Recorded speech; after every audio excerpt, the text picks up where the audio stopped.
Okay, so I've got a session with SyFy, and it's for a promo for The Expanse. And it's a really fast talking one, and I thought it'd be fun to take you guys behind the scenes here and show you. I'm waiting for them to call me. It's gonna be a phone patch. So they're just gonna be dialing in, and I'm just gonna hear them over the phone, and I'm recording it on my end here on the computer, and then I will edit it all up and send them the tracks. So I'm waiting and I'm watching over here at my ISDN box to hear the chirp of the phone pick up.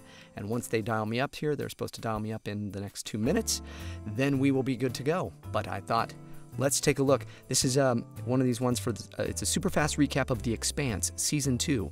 So it's really quick. I have talked very fast. I've done things like this in the past for Fox and other networks, and I love doing these because I love the whole fast talking, but you really have to be prepared for it. You got to know what you're reading beforehand. You got to read ahead as you read it.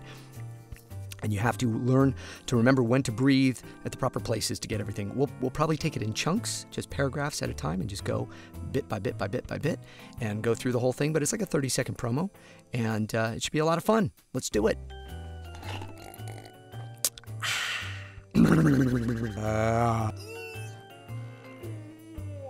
Some of the keys to talking fast are not over-enunciating at times. So when you're saying that you just really don't want to, you notice that my mouth isn't really moving all that much when I'm really talking about it. I mean, I'm able to just really kind of relax and just say whatever I need to say, just by that. So that's kind of the trick. Other times, it's the absolute opposite. You'll watch me here, and I'm going to make all sorts of funny faces to get some of the words out the right way in the speed that I have to, like the end. Brought to you by the delicious flavor of Popeye's $5 butterfly shrimp tackle box. I really have to like move my mouth to get those words out. Just waiting for them to dial me up. So I'll just read through and practice and practice and practice. And now SyFy's super fast recap of The Expanse Season 2 so far. May include spoilers. Everyone's ticked about the experiment on the asteroid Eros. They talk it out with the dude responsible, but Miller doesn't like talking. We meet Bobby. She's from Mars and a bad... Okay, so see, I have to actually cuss. Which I don't like cussing. Normally, I just don't. This one, it's for comedy, it's for the story, it's all of that.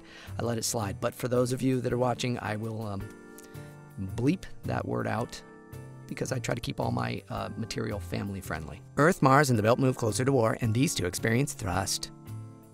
Eros starts acting funny because some ABG has tapped Julia Mao's brain. She listens to reason and crashes Eros into Venus, taking Miller with it. But everyone still hates each other, and a proto-monster just popped up near Jupiter, so things are pretty much fracked. The Expanse. Brought to you by the delicious flavor of Popeye's $5 butterfly shrimp tackle box. So again, the key to talking fast, not a lot of movement in your body. Stay focused. Stay right there. And you just want to say everything like that. See, I'm not actually moving my hands all that much right here and everything now, and I'm just saying all the things like this because they also want kind of a flat, let me just tell you all about this kind of a read. So many of you may remember years ago, about 10 years ago, I started these vlogs, Day in the Life of a Voice Actor, where I did one day in my life, and it was a bunch of different sessions, and you can still see it. Here, I'll put it somewhere here. And you can find those links. And I did it, I broke it up one day into like 5 or 6 parts. I never put out the 6th part, the last part, because it's such a long session I had with Fox for Fringe. And it was one of these types of things where you sum up a whole show in that. And it was a longer session or a longer bit than this one, script than this one. But so I've had trouble editing it down through the years, and I never have, but I'll just put it out soon enough because people have asked, when is that one ever going to come out? Are you ever going to put that one out? Yes, I have it. I've gone back and found the old footage. I'll try to put it all together for you sometime here, but it'll end up being a long one. For those of you that wanted to see it and all, I'll just leave it all in its entirety because it was one of those ones where I had to talk really fast and say everything just like this about the show Fringe and recap the whole show to catch people up. It was a lot of fun. Okay, so I've emailed them, let them know, give them the phone number, reminded them, because hopefully they'll dial me up here soon and we'll start. It is pouring down rain right now.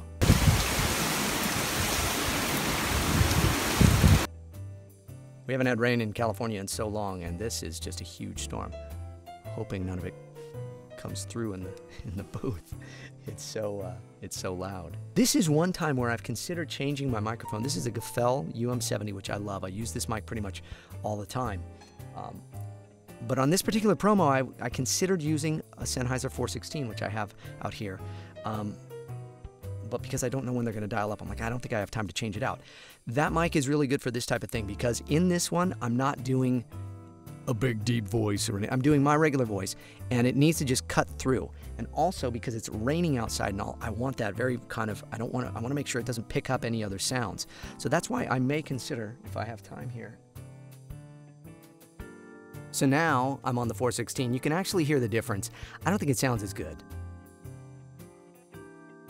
No, this one's better. It actually is quieter. It's and it's brighter. It sounds better. So forget the 416. So now I've emailed my agents because we're running about 16 minutes behind. Nobody's called me. Nobody's emailed me or anything. So, but hopefully within this time the rain will calm down because I can actually hear it. So this wall behind me is actually an outside wall to our house, to the outside, and I can hear the rain coming down. It's coming down heavy. You know, you do your best to make the rooms as, so you try to make it as dead as possible. And of course you would love it to be as soundproof as possible, but really almost impossible to get a soundproof space unless you live in a bunker, you know, with concrete walls and such. So you always have to deal with some little things. We're in a very quiet neighborhood and such, and we don't have a lot of traffic or airplanes or things. But the rain coming through, I hear it a little. It more than likely will not, because I'm going to be so close to the microphone, it won't matter. But and then they can always EQ some of the bass out if you end up hearing, because I'm hearing a boom, boom, boom, boom, boom, boom, boom, boom, boom from the rain. So it's stuff like that. Okay, so my agent says they're going to check. So yeah, don't know what's up with them.